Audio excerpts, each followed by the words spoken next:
Sa isang liblib na baryo na napapaligiran ng makakapal na puno at matatayog na bundok, naninirahan ang isang binatang nagngangalang Elias. Tahimik ang kanyang buhay, simple at malayo sa ingay ng mundo. Kilala siya sa kanilang lugar bilang isang masipag, ngunit kakaibang tao. Hindi dahil sa masama siyang ugali, kundi dahil mas pinipili niyang mapag-isa kaysa makisalamuha sa iba. Mula pagkabata, may kakaiba ng nararamdaman si Elias tuwing papasok siya sa kagubatan. Para bang may tumatawag sa kanya, isang tinig na hindi niya maipaliwanag ngunit hindi niya kayang baliwalain. Habang lumalaki siya, mas lalo siyang nahihila papunta sa kailaliman ng gubat, isang lugar na kinatatakutan ng karamihan sa kanilang baryo. Ayon sa mga matatanda, may mga nilalang daw na hindi nakikita sa kagubatan. May mga espiritu, engkanto at mga hayop na hindi pangkaraniwan. Ngunit para kay Elias, ang kagubatan ay hindi nakakatakot. Ito ay parang tahanan. Isang umaga, habang papasikat ang araw at ang hamog ay unti-unting nawawala sa damuhan, nagpasya si Elias na maglakad papasok sa mas malalim na bahagi ng kagubatan, isang lugar na hindi pa niya nararating kailanman. Habang naglalakad siya, napansin niya ang kakaibang katahimikan. Walang huni ng ibon, walang kaluskos ng mga hayop. Tanging ang tunog lamang ng kanyang mga hakbang ang naririnig. Naramdaman niya ang kakaibang lamig kahit na mainit ang sikat ng araw. Bigla siyang napahinto. Sa harap niya, sa ilalim ng isang malaking puno na tila kasing tanda ng mundo, may nakita siyang kakaibang bagay. Isang mahabang nilalang na paikot-ikot sa ugat ng puno. Isa itong ahas, ngunit hindi ito ordinaryong ahas. Ang katawan nito ay may kakaibang kulay. Parang naglalaro ang liwanag sa balat nito, nagiging berde, asul at ginto depende sa anggulo ng araw. Ang mga mata nito ay tila may sariling buhay, malalim, matalim, at tila may iniisip. Hindi kumilos si Elias. Hindi siya natakot. Sa halip, may kakaibang pakiramdam siyang naramdaman. Parang may matagal na siyang kilala sa ahas na iyon. Unti-unting itinaas ng ahas ang ulo nito at tumingin kay Elias. Ilang sandali silang nagkatitigan. Walang gumagalaw. Walang nagsasalita. Ngunit sa isip ni Elias, may narinig siyang tinig. Matagal na kitang hinihintay. Napaatras si Elias, hindi dahil sa takot, kundi sa gulat. Hindi niya alam kung imahinasyon lang ba yon o totoo. Ngunit malinaw na malinaw sa kanyang isipan ng mga salitang iyon. Ako ba ang kinakausap mo? Bulong niya, halos hindi marinig. Dahan-dahang gumalaw ang ahas. Lumapit ito sa kanya ngunit hindi agresibo. Sa halip, mahinahon ang kilos nito. Tumigil ito ilang hakbang mula kay Elias at muling tumitig. Hindi ka natatakot. Muling narinig ni Elias sa kanyang isipan. Umiling siya, kahit hindi niya alam kung bakit. Hindi ko alam kung bakit, pero hindi ako natatakot sa'yo, sagot niya. May kakaibang pagbabago sa mga mata ng ahas. Parang may tuwa o marahil ay pagkilala. Ako si Saria, wika ng tinig. At ikaw ang matagal nang itinakda na makatagpo ko. Napakunot ang noo ni Elias. Hindi niya maintindihan ang nangyayari, ngunit hindi siya umalis. Sa halip, lumapit pa siya ng kaunti. Ano ka? Tanong niya. Hindi mo pa kailangang malaman ang lahat. Sagot ng tinig. Sa ngayon, sapat na narito ka. Tahimik ang paligid. Tanging ang hangin na marahang humahaplos sa mga dahon ang gumagalaw. Para bang ang buong kagubatan ay nakatingin sa kanila. Sa pagkakataong iyon, may naramdaman si Elias na hindi niya kailanman naranasan. Isang koneksyon. Hindi ito tulad ng pakikipagkaibigan sa tao. Mas malalim, mas matindi, at tila nakatali sa isang bagay na hindi niya maipaliwanag. Ano ang gusto mong mangyari? Tanong ni Elias. Samahan mo ako, sagot ni Saria. Marami kang dapat malaman. At marami pang lihim ang kagubatang ito na hindi mo pa nakikita. Nagdalawang isip si Elias. Alam niyang ang desisyong gagawin niya ay maaaring magbago ng kanyang buhay magpakailanman. Ngunit sa kabila ng lahat, pinili niyang sumang-ayon. Sige, sabi niya, sasamahan kita. Unti-unting umikot si Saria at nagsimulang gumalaw papalalim sa kagubatan. Sandaling tumingin si Elias sa likuran niya, sa direksyon ng kanilang baryo. Isang huling sulyap. Pagkatapos ay humakbang siya pasulong. Sinusundan ng ahas na magdadala sa kanya sa isang mundong hindi niya kailanman inakala. Habang papalayo siya, hindi niya alam na ang hakbang na iyon ang simula ng isang lihim na matagal nang nakatago. Isang lihim na magbabago hindi lamang sa kanyang buhay, kundi sa buong kagubatan. At sa bawat hakbang niya, mas lalo niyang nararamdaman na hindi na siya basta tao lamang. May mas malaki pa siyang papel na gagampanan. Hindi na lumingon si Elias. Sa bawat hakbang niya papasok sa kailaliman ng kagubatan, tila unti-unting nagbabago ang paligid. Ang mga punong dati pamilyar sa kanya ay naging mas matatayog, mas siksik, at tila may sariling buhay. Ang liwanag ng araw ay halos hindi na makapasok sa kapal ng mga dahon, kaya't ang buong lugar ay nabalot ng malamlam na dilim. Sa unahan niya, tuloy-tuloy ang pagkapang ni Saria. Hindi ito nagmamadali, ngunit hindi rin ito humihinto. Para bang alam na alam nito ang bawat liko, bawat ugat ng puno, at bawat lihim na daan sa kagubatan. Gaano pa kalayo? Tanong ni Elias habang pilit sinasabayan ang galaw ng ahas. Malapit na, sagot ni Saria sa kanyang isipan. Ngunit ang tunay na tanong ay kung handa ka na. Napakunot ang noo ni Elias. Handa para saan? Hindi agad sumagot si Saria. Sa halip, tumigil ito sa harap ng isang makapal na kumpol ng mga puno. Ang mga ugat nito ay tila nagsasanga-sanga at bumubuo ng isang likas na pader. Dito nagsisimula ang hindi na kayang ipaliwanag ng iyong mundo, wika ni Saria. Huminga ng malalim si Elias. Hindi niya maintindihan kung bakit, ngunit sa kabila ng kaba, may kakaibang lakas na nagtutulak sa kanya na magpatuloy. Lumapit siya. Sa sandaling hinawakan niya ang isa sa mga ugat, biglang nagbago ang paligid. Parang napunit ang hangin. Isang iglap lamang, ngunit ang dating madilim na kagubatan ay napalitan ng isang lugar na mas maliwanag, ngunit hindi dahil sa araw. Ang liwanag ay tila nagmumula sa mismong hangin, sa lupa, at sa mga dahon ng puno. Napaatras si Elias. Ano ito? Ang tunay na puso ng kagubatan, sagot ni Saria. Hindi ito nakikita ng mga ordinaryong tao. Napansin ni Elias na ang mga puno rito ay may kakaibang hugis. May mga dahon na kumikislap na parang may maliliit na bituin. Ang lupa ay malambot, at bawat hakbang niya ay tila may banayad na tunog. Parang may buhay ang mismong lupa. Sa di kalayuan, may umaagos na ilog na kulay asul na tila may halong liwanag. Hindi ito karaniwang tubig.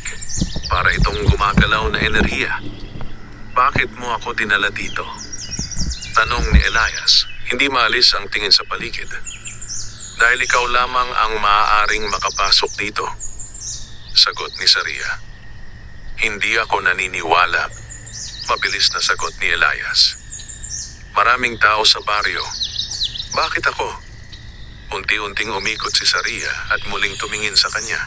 Mas naging seryoso ang aura nito. Dahil hindi katulad nila. Tumahimik si Elias. Sa kaibuturan ng kanyang puso, alam niyang may kakaiba sa kanya. Ngunit hindi niya kailanman naisip na may ganito kalalim na dahilan. Simula pagkabata, patuloy ni Saria, nararamdaman mo na ang tawag ng kagubatan. Hindi mo lang ito pinansin.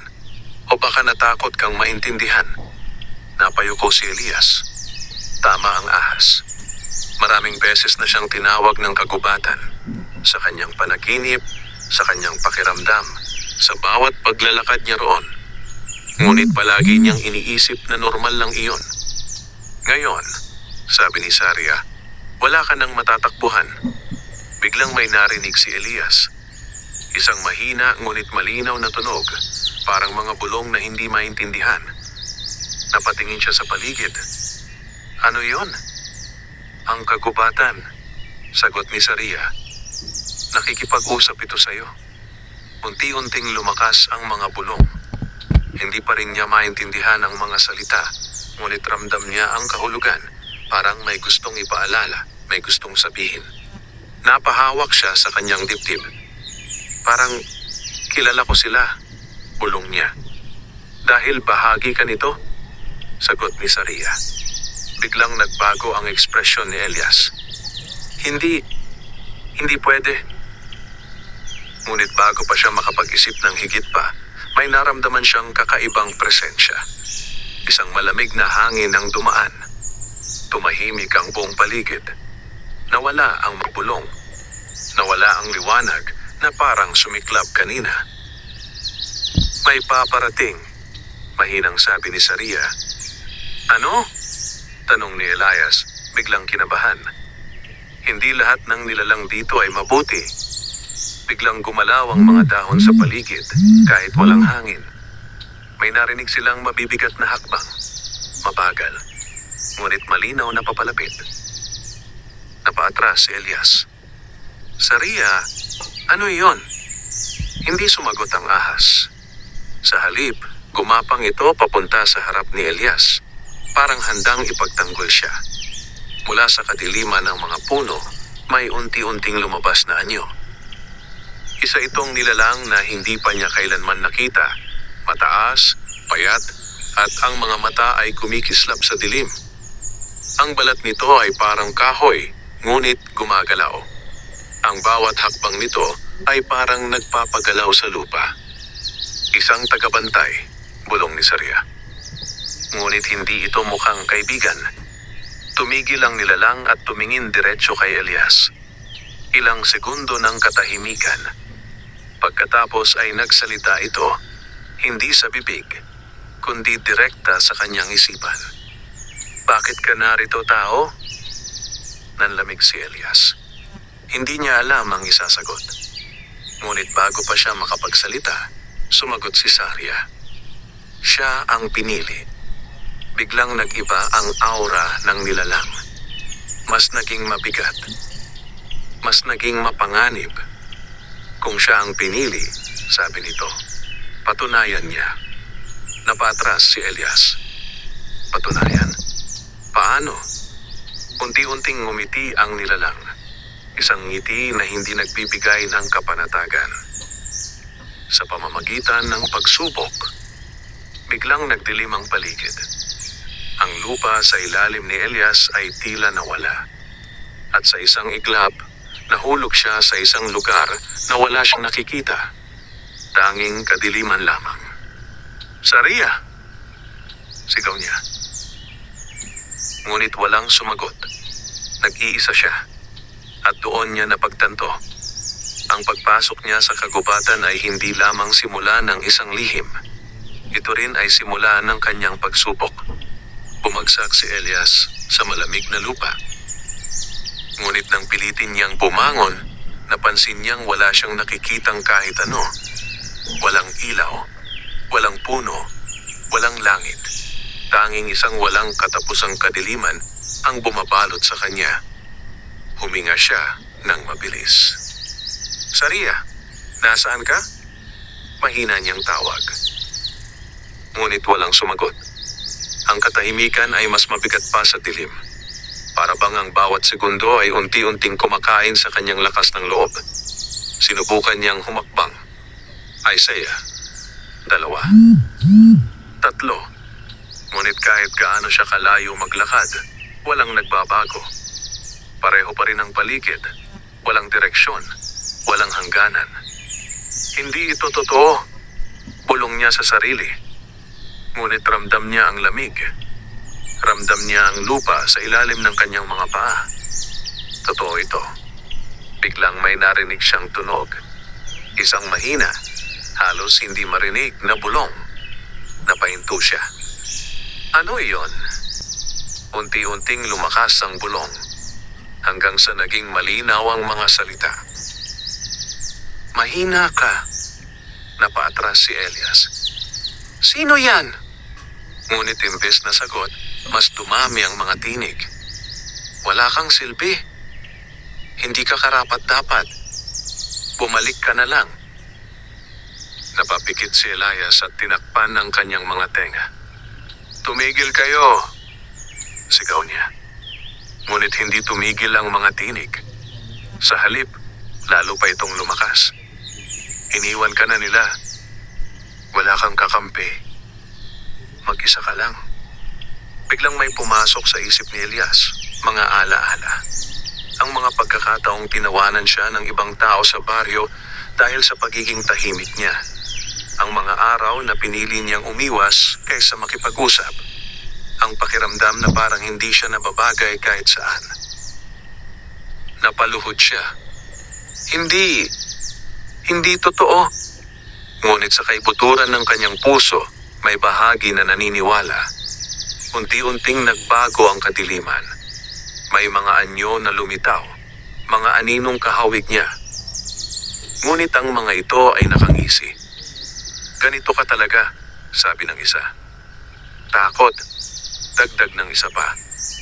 "Walang lakas ng loob," bulong ng pangatlo. Napapikit si Elias at napahawak sa kanyang ulo. "Hindi ako ganyan." "Kung hindi, bakit ka nag-iisa?" tanong ng mga anino. Wala siyang maisagot. Dahil totoo, matagal na niyang tinatago ang takot, ang pagdududa sa sarili, ang pakiramdam na hindi siya sapat. At ngayon, lahat ng iyon ay nasa harapan niya. Wala na siyang matatakbuhan. Unti-unting lumapit ang mga anino. "Sumuko ka na. Hindi ka para dito. Hindi mo kaya." Napahinga ng malalim si Elias. Ang kanyang puso ay mabilis ang tibok. Ang kanyang katawan ay nanginginig. Ngunit sa gitna ng lahat, may isang bagay siyang napansin. Hindi siya tumatakbo. Sa unang pagkakataon, hindi siya umatras. Dahan-dahan siyang tumayo. "Tama kayo," mahina niyang sabi. Biglang tumigil ang mga anino. Ngunit nagpatuloy siya. "Takot ako. Nagdududa ako. At maraming beses kong inisip na hindi ako sapat."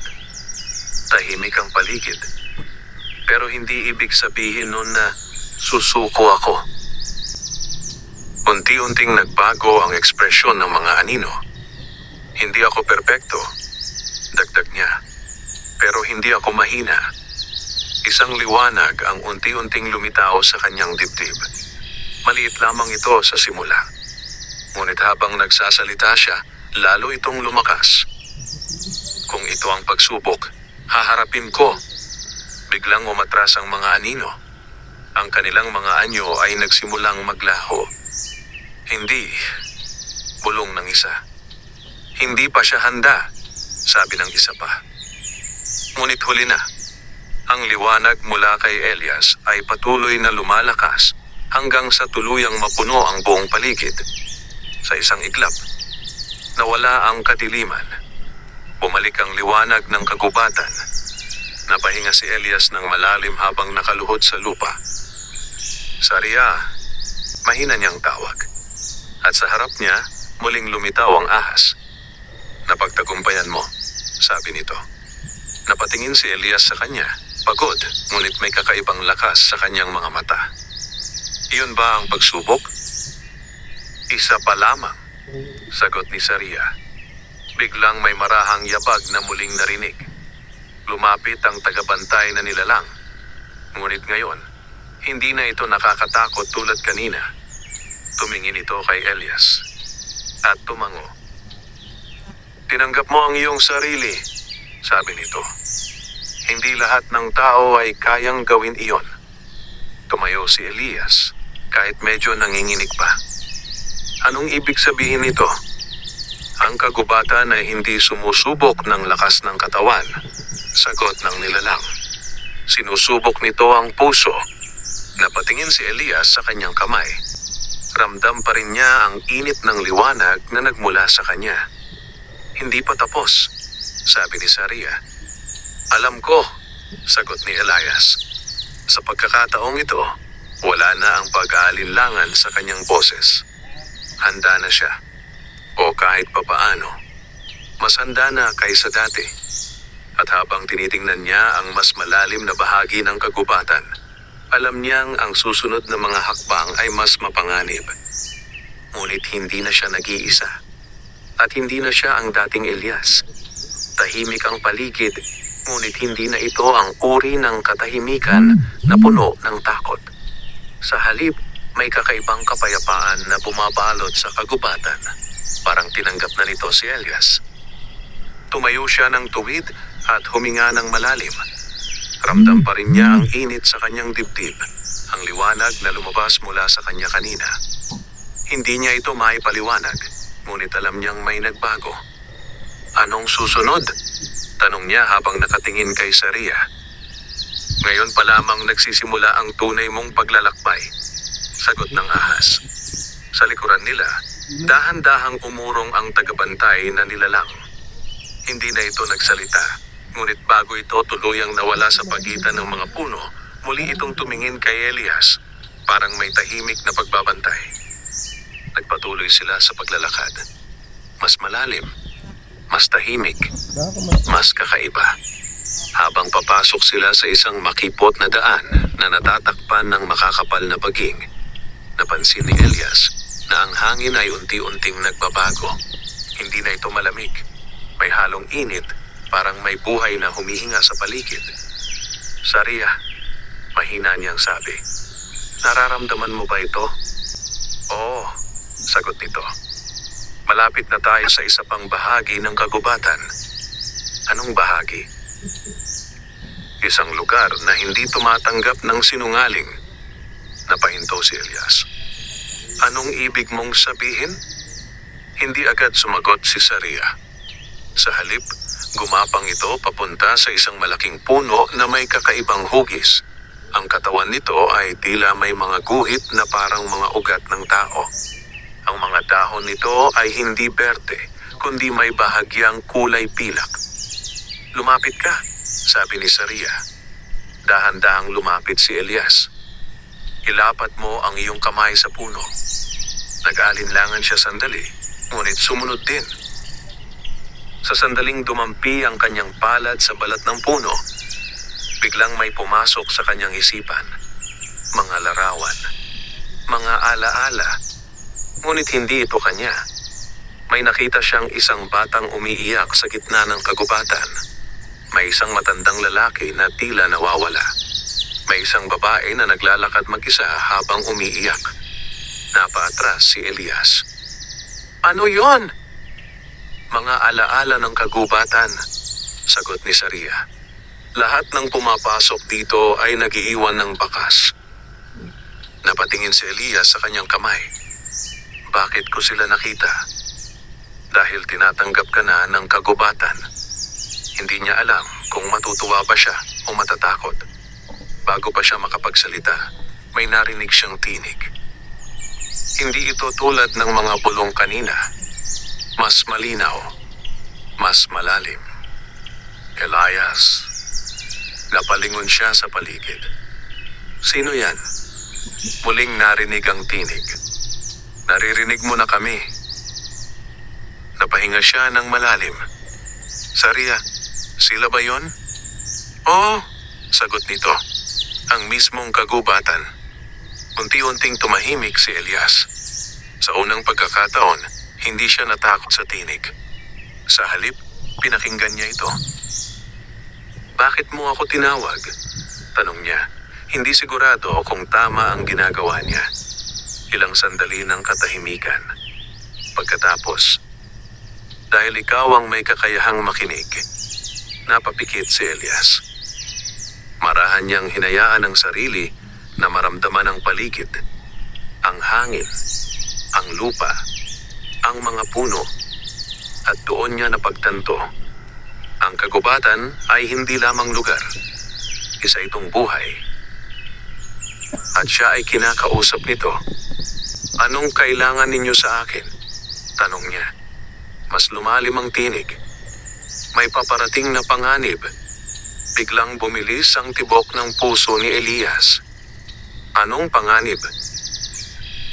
Isang puwersa na sumisira sa balanse. Napatingin siya kay Saria. Ano yon? Ngunit bago pa sumagot ang ahas, muling nagsalita ang tinig.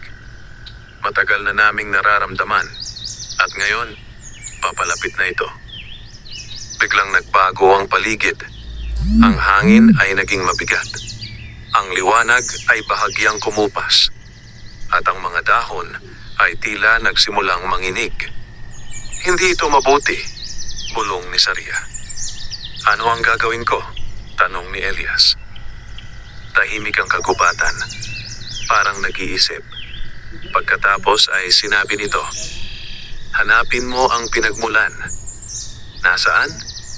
Sa puso ng kadiliman. Napaatras si Elias. Hindi pa ako handa para doon. Walang handa sa simula, sagot ng tinig. Napahawak siya sa kanyang dibdib.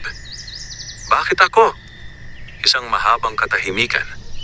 Pagkatapos, dahil ikaw ang nakikinig at ikaw ang hindi tumatakbo. Napayuko si Elias. Alam niyang totoo iyon. Kahit takot siya, nananatili siya. At iyon ang dahilan kung bakit siya narito. Unti-unting nawala ang presensya ng tinig. Bumalik ang normal na hangin. Ngunit hindi na pareho ang pakiramdam. Ang puso ng kadiliman, bulong ni Elias. Oo, sagot ni Saria. Isang lugar na matagal nang iniiwasan ng lahat. Pero pupuntahan natin? Kung gusto mong malaman ang katotohanan, wala kang ibang pagpipilian. Tahimik si Elias. Tumingin siya sa mas malalim na bahagi ng kagubatan, kung saan mas makapal ang dilim at mas kakaiba ang pakiramdam. Huminga siya ng malalim. Sige, sabi niya. Pupunta tayo. Sa pagkakataong iyon, wala nang pag-aalinlangan. Hindi dahil wala na siyang takot, kundi dahil pinili niyang harapin ito. At habang nagsisimula silang maglakad papunta sa direksyon ng kadiliman, hindi nila alam na ang susunod na haharapin nila ay hindi lamang isang pagsubok, kundi isang katotohanang kayang sirain ang lahat ng kanilang pinaniniwalaan. Habang papalalim sina Elias at Saria sa kagubatan, unti-unting nagbago ang lahat. Ang mga punong dati may kakaibang liwanag ay naging tuyot at baluktot. Ang mga dahon ay nangingitim at ang lupa ay tila nawalan ng buhay. Wala nang maririnig na bulong ng kagubatan.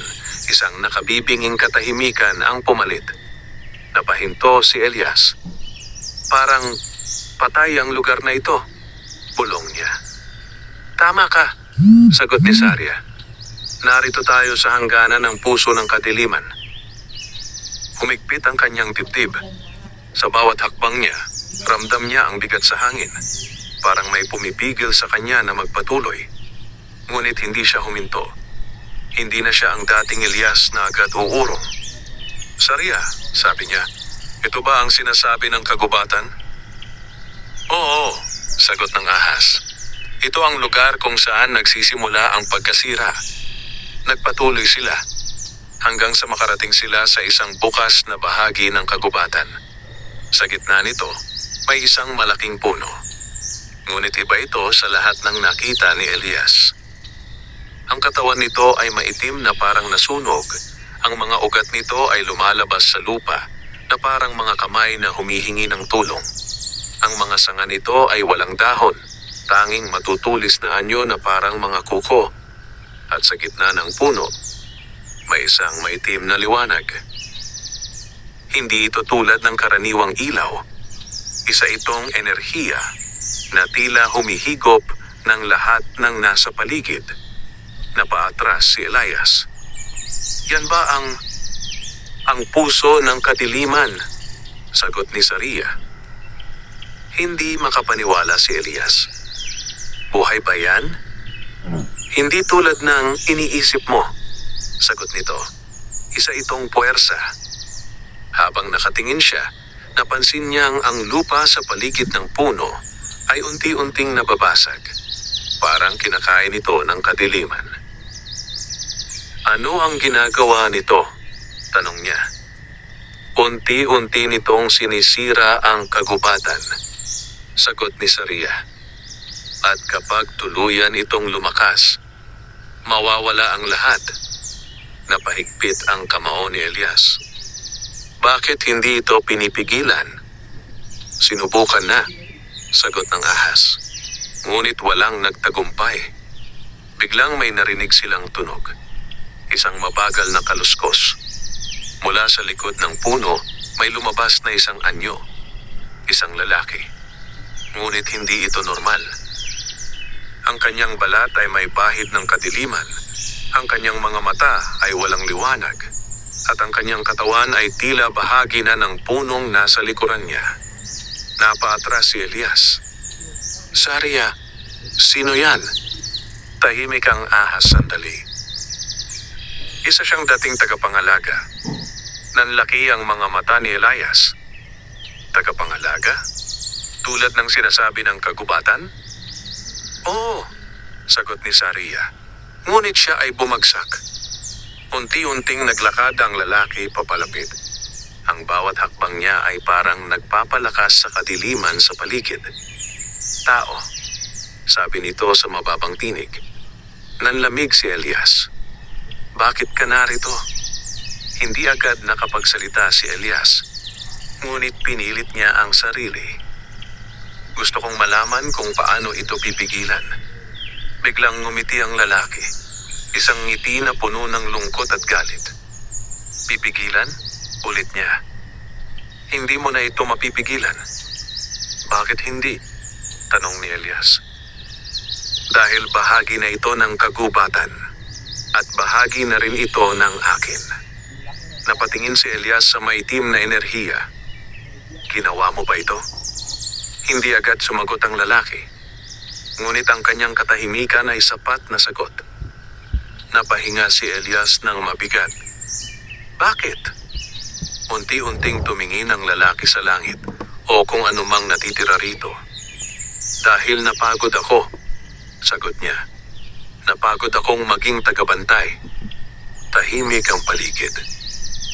Akala ko, walang katapusan ang tungkulin ko. Walang pahinga, walang kapalit. Napayuko siya. Hanggang sa napagtanto ko, mas madali ang sumuko. Unti-unting lumakas ang kadiliman sa paligid niya. At nang ginawa ko iyon, tinanggap ako nito. Napatras si Elias. Hindi dahil sa takot sa lalaki, kundi dahil sa bigat ng kanyang mga salita. Hindi ka pa huli, sabi ni Elias. Napatingin ang lalaki sa kanya. Pwede ka pang bumalik. Ngunit ngumiti lamang ito. Hindi na. Sa isang iglap, biglang sumabog ang kadiliman mula sa kanyang katawan. Kung gusto mong iligtas ang kagubatan, sigaw nito, kailangan mong lampasan ako. Napatras si Elias habang ang lupa ay nanginginig. Saria, nandito lang ako, sagot ng ahas, ngunit ramdam din ang tensyon sa kanyang tinig. Tandaan mo, sabi nito, hindi lakas ang laban na ito. Habang papalapit ang dating tagapangalaga, naramdaman ni Elias ang parehong takot na naramdaman niya sa kadiliman kanina. Ngunit sa pagkakataong ito, mas malala, mas totoo. Huminga siya ng malalim.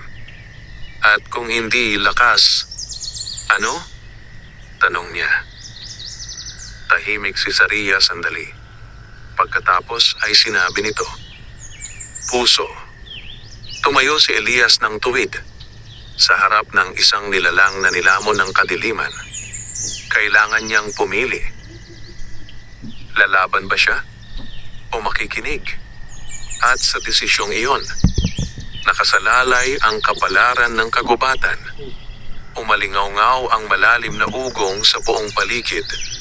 Ang dating tagapangalaga ay unti-unting napalibutan ng maitim na enerhiya. Ang kanyang katawan ay tila nahahati sa dalawa, ang bahagi niyang tao at ang bahagi niyang nilamon na ng kadiliman. Nakatayo si Elias sa kanyang harapan. Hindi gumagalaw, hindi dahil hindi niya kaya, kundi dahil iniisip niya ang sinabi ni Saria. Hindi lakas, kundi puso. Huminga siya ng malalim. Sa harap niya, ang nilalang ay patuloy na nagbabago.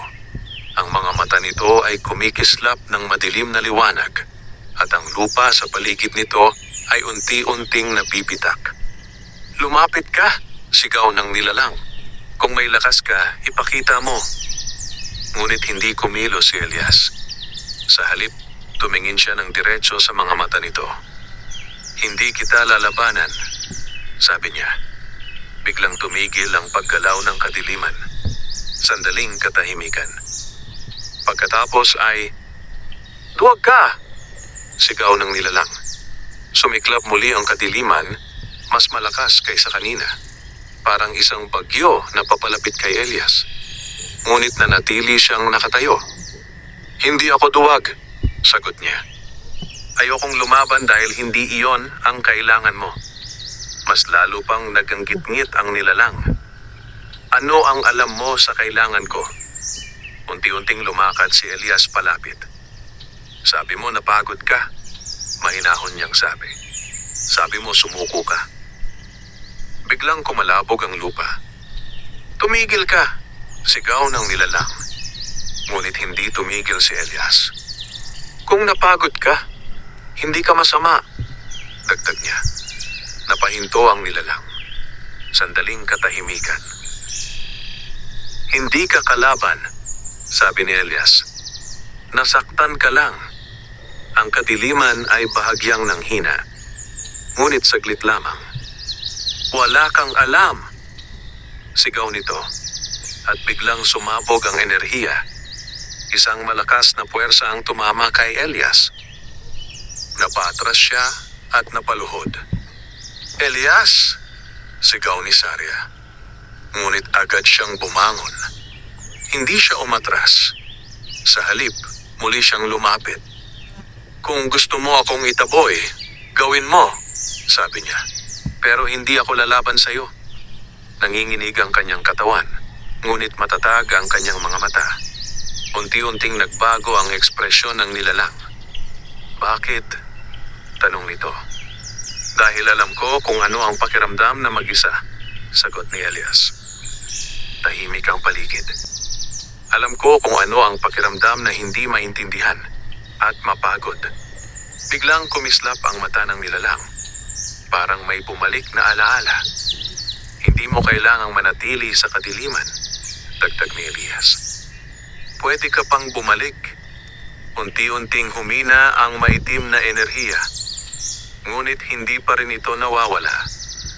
"Hindi na ako makakabalik," mahina nitong sabi. "Pwede pa," sagot ni Elias. "Kung pipiliin mo." Mahabang katahimikan. Ang hangin ay tila tumigil. At sa loob ng ilang sandali, ang kadiliman ay tila nag-alinlangan. Ngunit bigla itong muling lumakas. "Huli na ang lahat!" sigaw ng nilalang. Sumabog ang enerhiya, mas malakas kaysa dati. Napaatras si Elias. Ang lupa ay halos maghiwalay sa ilalim niya. "Saria!" sigaw niya. "Hindi sapat ang salita," sagot nito. "Kailangan mong ipakita." "Paano?" Tahimik si Saria sandali. Pagkatapos, "Ang liwanag na nasa loob mo." Napatingin si Elias sa kanyang dibdib. Naalala niya ang nangyari sa kadiliman kanina. Ang liwanag. Ang pagtanggap sa sarili. Huminga siya ng malalim at ipinikit ang kanyang mga mata. Sa gitna ng kaguluhan, pinili niyang tumahimik. Pinili niyang maramdaman ang takot, ang pagdududa, at ang lakas na natutunan niya. Unti-unting May liwanag na muling lumabas mula sa kanyang dibdib. Mas maliwanag, mas matatag. Hindi kita iiwan, sabi niya habang nagliliwanag ang kanyang katawan. Napatingin ang nilalang. Sa unang pagkakataon, may pag-asa sa kanyang mga mata. Ang kadiliman ay unti-unting umatras, parang nasusunog sa liwanag. Ano ito? Bulong nito. Hindi ito laban, sagot ni Elias. Ito ay pagpili. Unti-unting naglaho ang bahagi ng kadiliman sa katawan ng nilalang. Lumuhod ito. Hindi ko na maaalala kung paano bumalik. Lumapit si Elias. At sa kabila ng panganib, inabot niya ang kamay nito. Hindi mo kailangang tandaan, sabi niya. Piliin mo lang. Sandaling katahimikan. Pagkatapos, dahan-dahang inabot ng nilalang ang kanyang kamay. Sa sandaling nagdikit ang kanilang mga palad. Sumabog ang liwanag. Isang maliwanag na alon ang kumalat sa buong paligid. Ang maitim na puno ay bahagyang nagliwanag. Ang lupa ay tumigil sa pagbitak. At ang kadiliman, unti-unting nawala. Bumagsak ang nilalang sa lupa.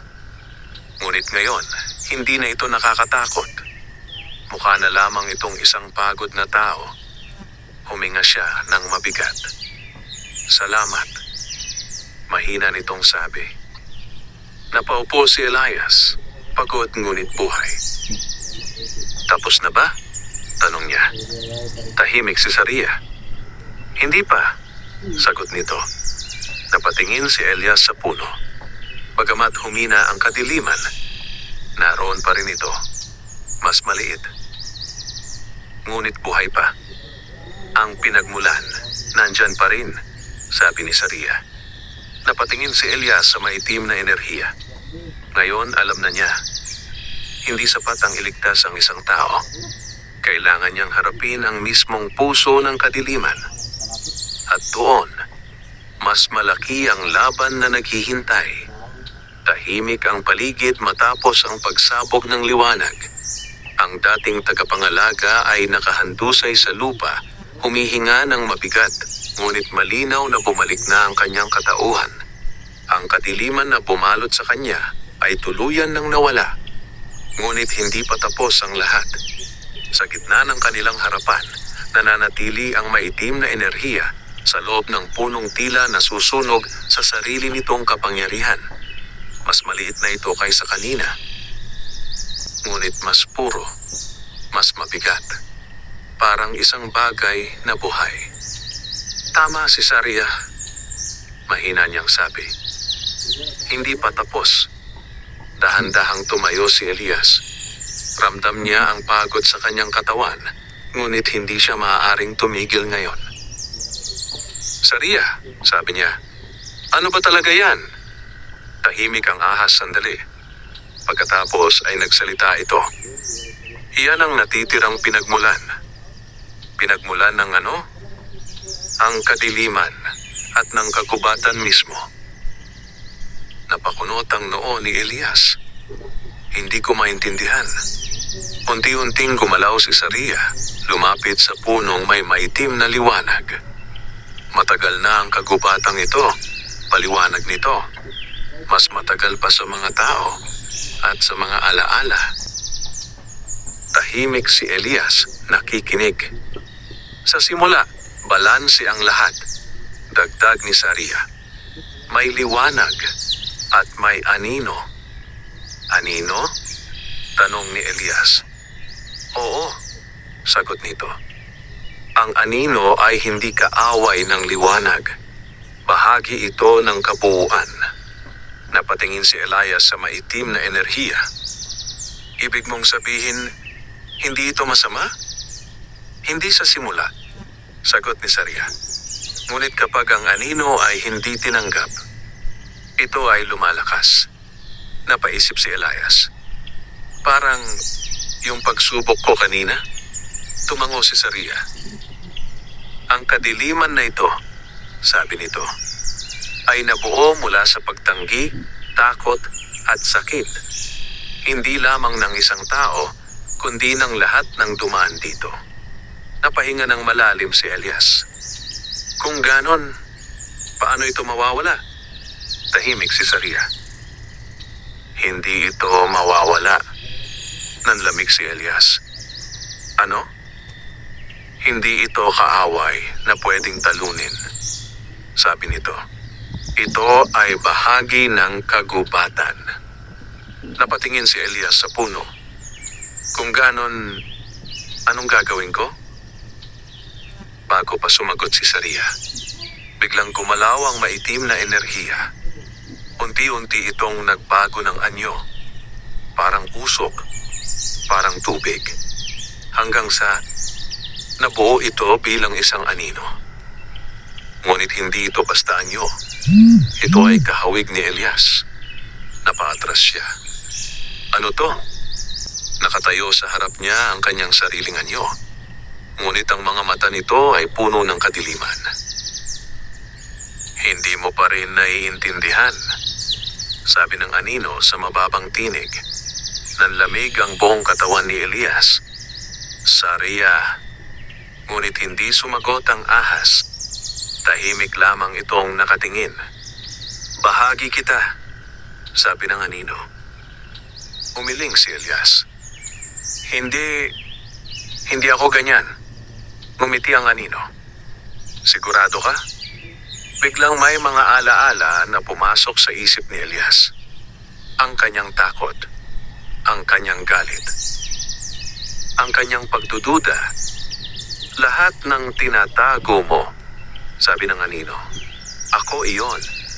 Napahigpit ang kamao ni Elias.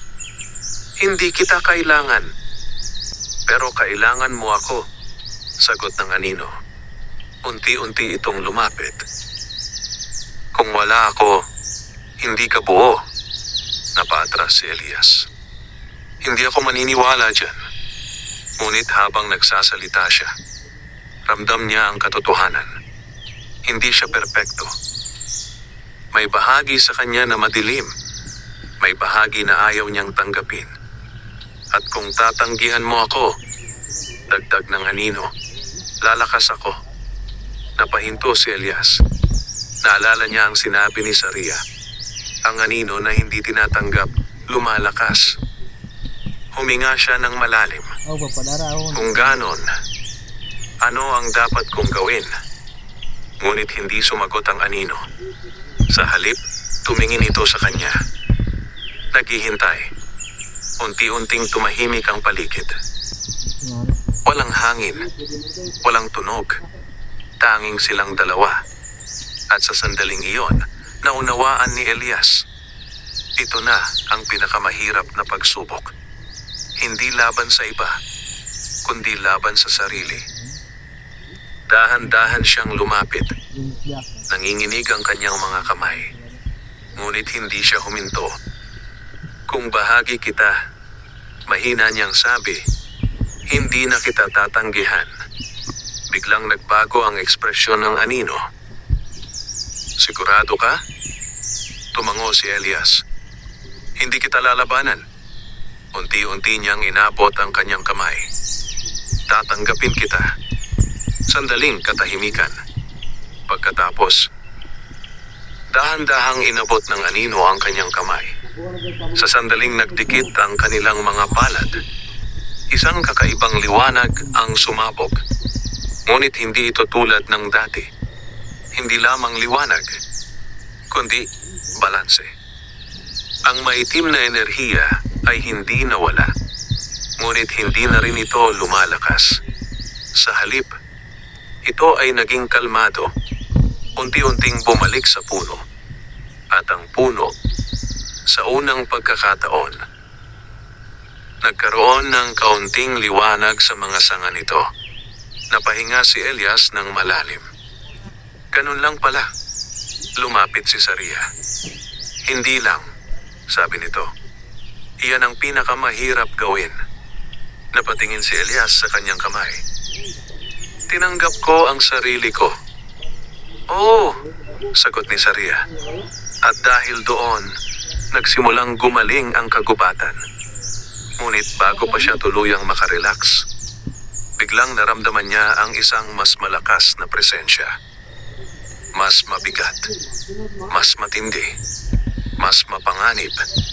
Napatingin siya sa malalim na bahagi ng kagubatan. "Saria," mahina niyang sabi. "Ramdam ko rin," sagot nito. "Akala ko ito na ang pinagmulan." Tahimik si Saria. Pagkatapos ay sinabi nito, "Ito ay simula pa lamang." Nanlamig si Elias. Sa kabila ng kanyang tagumpay, may mas malaki pang panganib na paparating. At ngayon, mas handa na siya. Ngunit ang tanong, sapat na ba iyon? Hindi pa man lubos na nawawala ang liwanag sa paligid, muling bumigat ang hangin. Ang katahimikan na kanina'y may halong pag-asa ay napalitan ng isang presensyang mas malamig, mas malalim, parang may nagising na matagal nang natutulog. Napatingin si Elias sa direksyon ng mas madilim na bahagi ng kagubatan. "Saria, ano yon?" tanong niya, halos pabulong. Hindi agad sumagot ang ahas. Sa halip, unti-unti itong umurong palapit kay Elias, isang kilos na hindi nito ginagawa kanina. "Ito na," sabi nito. "Ang tunay na pinagmulan." Nanlamig si Elias. "Akala ko, ito na yon," sabi niya habang tumingin sa puno na unti-unti nang nagkakaroon ng buhay. "Hindi," sagot ni Saria. "Ang nakita natin kanina ay bunga lamang." Kung ganon, napalunok siya. Ano ang pinagmulan? Bago pa sumagot si Saria, biglang umihip ang malamig na hangin. Hindi ito normal. Parang may dumaan na hindi nakikita. Ang mga puno ay bahagyang yumuko, ang lupa ay kumaluskos, at ang liwanag sa paligid ay unti-unting naglaho. At mula sa kailaliman, may lumitaw. Hindi agad nakita ni Elias ang anyo nito. Sa una, isa lamang itong anino. Ngunit habang papalapit, unti-unti itong naging malinaw. Isa itong nilalang. Hindi tao. Hindi hayop. Isang anyong tila binuo mula sa kadiliman mismo.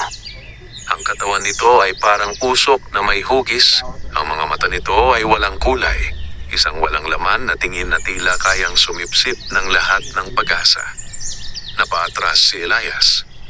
Hindi ito tulad ng aninong nakita niya kanina. Iba ito. Mas matanda. Mas makapangyarihan. Mas mapanganib. Sa wakas, sabi ng nilalang sa isang tinig na parang nagmumula sa lahat ng direksyon. Nanlamig ang buong katawan ni Elias. "Saria," ngunit tahimik ang ahas. Hindi dahil wala itong sagot, kundi dahil kahit ito ay nakaramdam ng takot. "Tao," sabi ng nilalang, "ikaw ang gumising sa akin." "Hindi ko alam ang sinasabi mo," sagot ni Elias. Pilit pinatatatag ang sarili. Ngumiti ang nilalang, isang ngiti na walang init. "Tinanggap mo ang anino," sabi nito. At dahil doon, nabuksan ang pintuan. Napahigpit ang kamao ni Elias. "Ikaw ba ang dahilan ng lahat ng ito?" Unti-unting lumapit ang nilalang. "Hindi ako dahilan," sagot nito. "Ako ang katotohanan na pilit tinatago." Naramdaman ni Elias ang bigat ng bawat salita. "Ako ang takot," dagdag nito. "Ako ang galit. Ako ang sakit na hindi mo kayang takasan." Napaatras si Elias. Ngunit hindi siya tumakbo. Hindi na. Kung ganon, sabi niya, bahagi ka rin ng kagubatan. Sandaling katahimikan. Pagkatapos, ngumiti ang nilalang. "Bahagi ako ng lahat." Biglang lumakas ang hangin. Ang lupa ay muling nagsimulang magbitak. Ang liwanag na kanina'y bumabalik ay muling naglaho. Hindi tulad ng ibang anino, sabi ni Saria mahina ngunit malinaw na tinig. Hindi ito kayang tanggapin lamang. Napatingin si Elias. Bakit? Dahil hindi ito bahagi ng balanse. Sagot nito. Ito ay lumampas na. Nanlamig si Elias. Kung ganon, paano ito pipigilan? Tahimik si Saria. At sa unang pagkakataon, wala itong sagot. Biglang tumawa ang nilalang. Isang tunog na hindi natural. Parang maraming tinig na sabay-sabay. Pipigilan? Ulit nito. Walang makakapigil sa akin. Unti-unti itong lumaki. Ang anino nito ay kumalat sa buong paligid. Parang tinatakpan ang kagubatan. Matagal na akong narito, sabi nito. Naghihintay lamang na may magbukas ng daan. Napatingin si Elias sa kanyang sarili. Ginawa ko ba to? Hindi sumagot ang nilalang. Ngunit sapat na ang katahimikan. Napahawak si Elias sa kanyang dibdib. Ang liwanag na naroon kanina ay tila nanginginig. Hindi. Bulong niya. Biglang lumapit ang nilalang. At sa isang iglap, nasa harap na ito ni Elias. Napaatras siya, ngunit huli na. Ngayon, sabi ng nilalang, ipapakita ko sa iyo kung sino ka talaga. Biglang nagdilim ang lahat. Mas malala kaysa dati. Mas mabigat. Mas walang pag-asa. Saria! Sigaw ni Elias. Ngunit walang sumagot. Nag-iisa na naman siya. Ngunit iba ito sa naunang kadiliman. Hindi ito pagsubok. Ito ay pagkawasak. Sa loob ng dilim, may mga imahe na lumitaw. Mga posibilidad. Mga hinaharap. Nakikita niya ang kagubatan na tuluyang nasisira. Ang mga puno ay natutuyo. Ang ilog ay nawawala. At siya, nakatayo sa gitna ng lahat. Walang magawa. Ganito ang mangyayari, sabi ng tinig ng nilalang. At ikaw ang dahilan. Napapikit si Elias. Hindi ako papayag. Ngunit ang mga imahe ay patuloy. Mas malinaw. Mas totoo. Hanggang sa naramdaman niyang unti-unting nawawala ang kanyang lakas ng loob. Ang kanyang pag-asa. Ang kanyang sarili.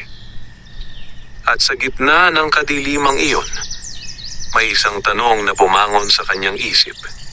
Kaya pa ba niyang lumaban? O dito na magtatapos ang lahat? Nilamon ng kadiliman si Elias.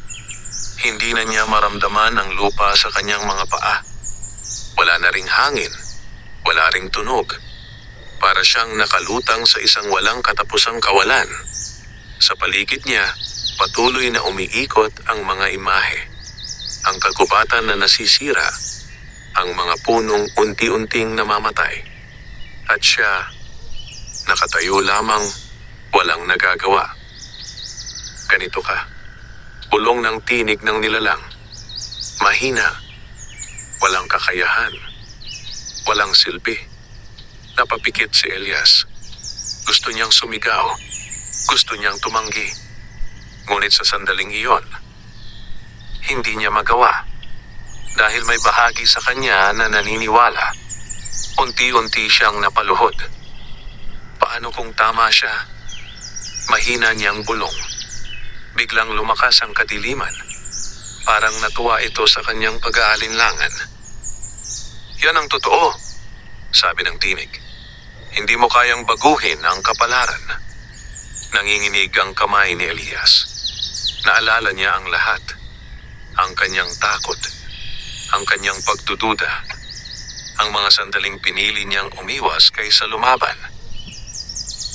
At ngayon, dagdag ng tinig, dahil sa iyo, mawawala ang lahat. Napahawak si Elias sa kanyang ulo. Tama na, bulong niya. Ngunit hindi tumigil ang tinig.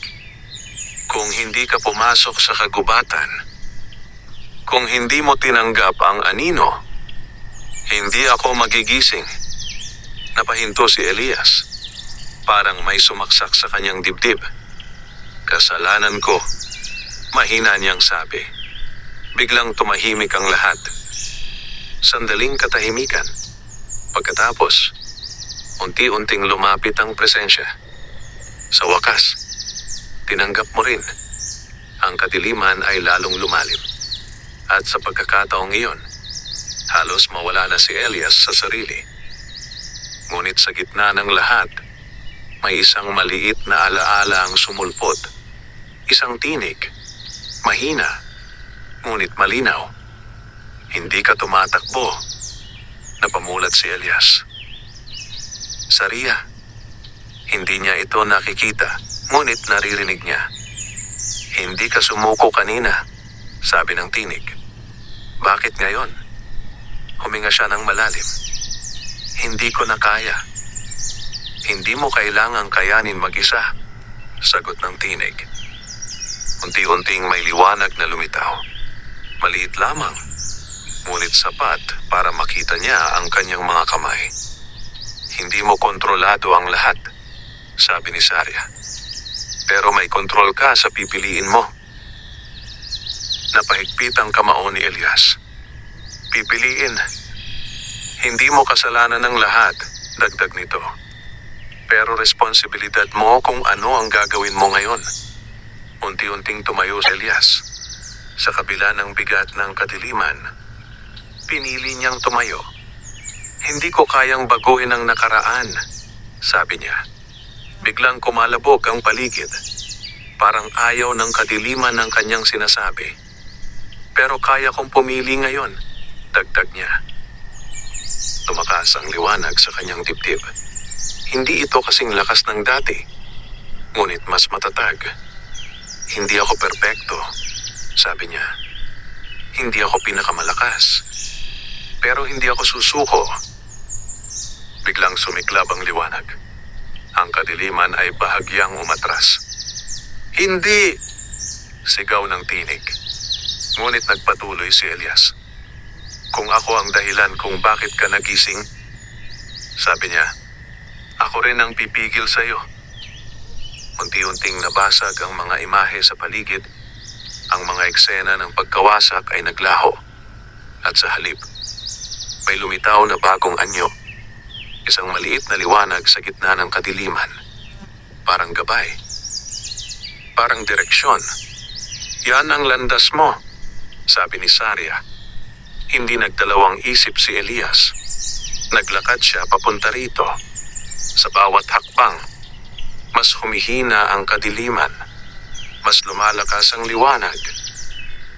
Hanggang sa tuluyan siyang nakalabas. Bumalik ang kanyang paningin. Ang kagubatan ay muling lumitaw sa kanyang harapan. Ngunit hindi ito pareho. Mas magulo. Mas madilim. At sa kanyang harapan, nakatayo ang tunay na anino. Mas malaki na ito. Mas malakas.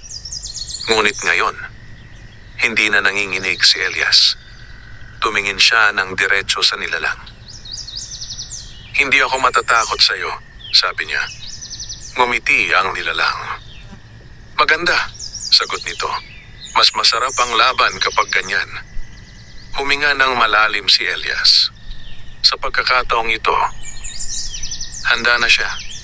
Hindi dahil wala na siyang takot, kundi dahil natutunan niyang harapin ito. At sa susunod na sandali, magsisimula na ang huling laban. Ang hangin ay mabigat. Ang buong kagubatan ay tila huminto, parang naghihintay sa mangyayari. Ang mga puno ay hindi gumagalaw, ang lupa ay tahimik. Ngunit ramdam ang tensyon sa bawat sulok.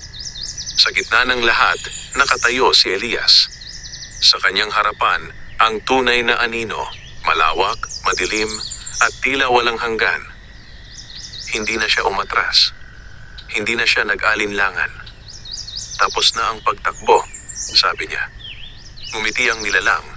Ang mga mata nito ay tila walang laman, ngunit puno ng kapangyarihan. Sa wakas, sagot nito, handa ka na. Biglang umihip ang hangin.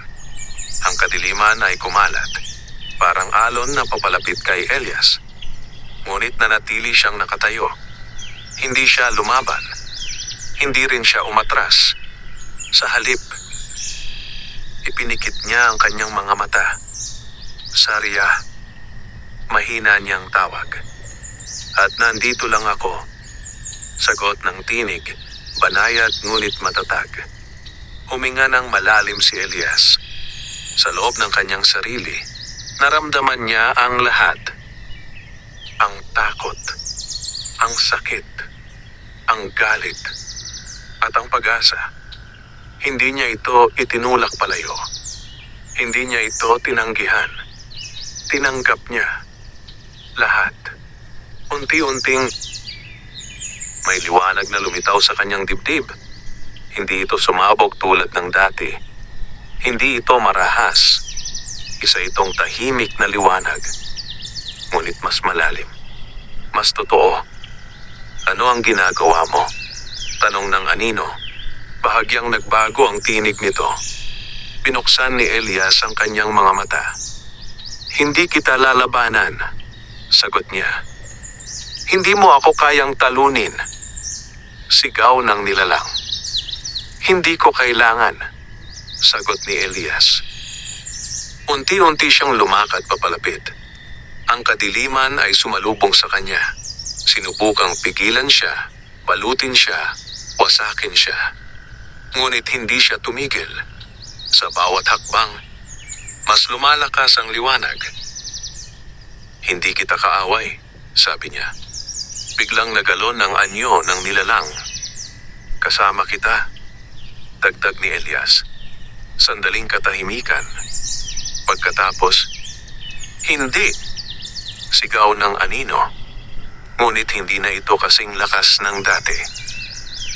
Hindi kita tatanggihan, sabi ni Elias. Unti-unti niyang inabot ang kanyang kamay. Sa pagkakataong ito, wala nang pag-aalinlangan. Bahagi ka rin ng kabuuan. Biglang nagulo ang anyo ng nilalang. Parang hindi nito maintindihan. Parang hindi nito matanggap. Ngunit hindi umatras si Elias. Kung lalabanan kita, lalo ka lang lalakas, sabi niya. Pero kung tatanggapin kita, huminto siya sa harap nito. Magiging buo ako. Sandaling katahimikan. Ang buong kagubatan ay tila huminga. At sa sandaling iyon, dahan-dahang nagbago ang anyo ng anino. Ang matinding kadiliman ay nagsimulang humina. Hindi ito nawala, ngunit naging kalmado. Unti-unting inabot nito ang kamay ni Elias at sa kanilang pagdikit, isang malawak na liwanag ang kumalat. Hindi nakakasilaw, hindi marahas, kundi buhay. Ang mga puno ay unti-unting nagkaroon ng dahon.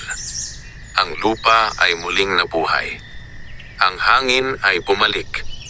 Ang ilog sa di kalayuan ay muling kumislap. At ang kagubatan ay muling huminga. Pumagsak si Elias sa kanyang tuhod.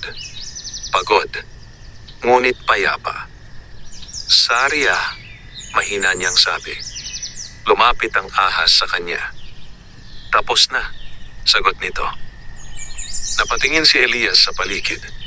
Ang dating madilim na lugar ay puno na ngayon ng liwanag at buhay. Hindi ko ito natalo, sabi niya. Hindi iyon ang layunin, sagot ni Saria.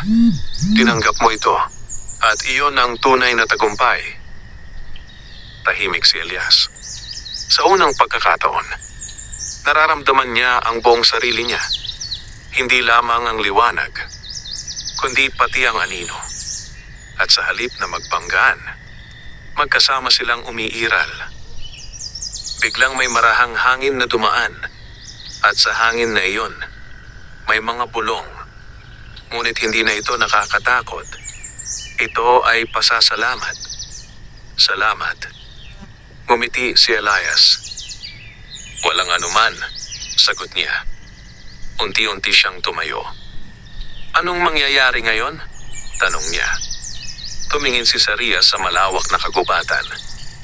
Magpapatuloy ang balanse, sagot nito.